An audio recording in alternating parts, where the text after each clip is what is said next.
Okay, today we're going to talk about how to read a clock and tell time. So here's some few things to start off with that you need to know before you start trying to read a clock.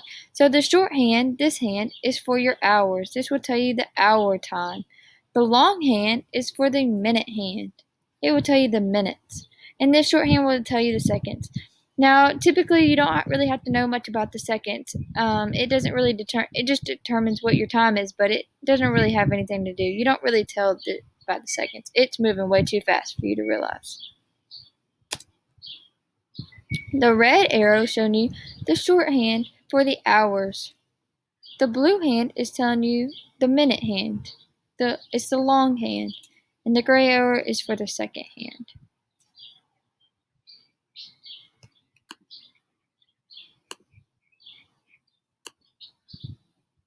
So the big numbers are for the hours. They're the ones that go around the edge. They're really showing you the hours. Sometimes your shorthand might be in the middle, but it's what number it comes after.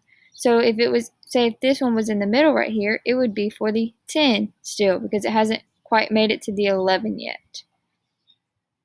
So for example, in this clock, the shorthand, the hour hand, is pointing towards the 10. So this clock would say it is somewhere around 10 o'clock.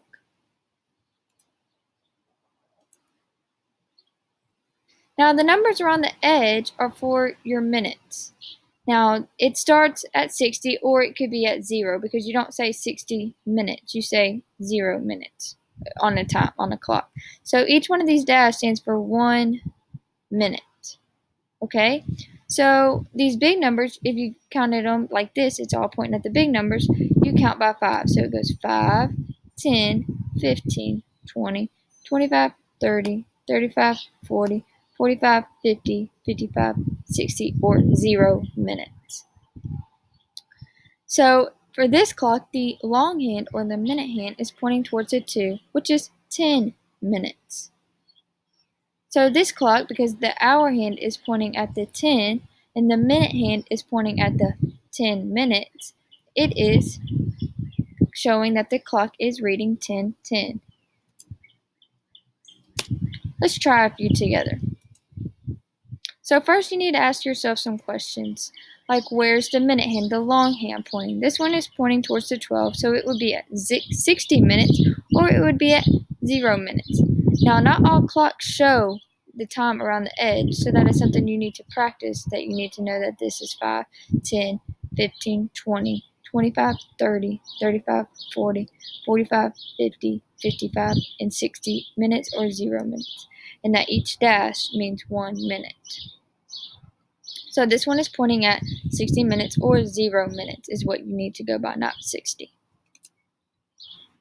Now where's the hour hand or the shorthand pointing? The shorthand is pointing towards the 10 and the long hand is pointing towards the 12, which means 0 minutes. So this clock is reading 10 o'clock, which means 10 hours and 0 minutes.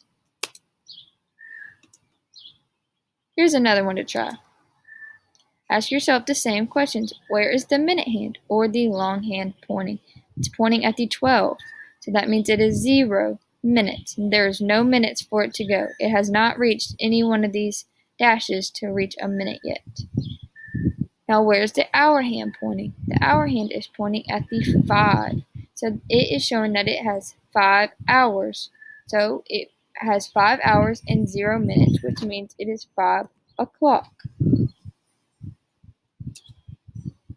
Now here's an example of a clock. Now you see this long hand is moving around the clock very fast, which it is really going way too fast to be a minute hand, but this is just a representation of how the minute hand causes the hour hand to move. So the minute hand has to make it a whole circle around the clock before this hour hand can move from one number to the next number. Really, this would be like showing you the seconds, but this is just a representation on how you would see how the clock causes the numbers to move. So now this clock is showing that it is 1 o'clock.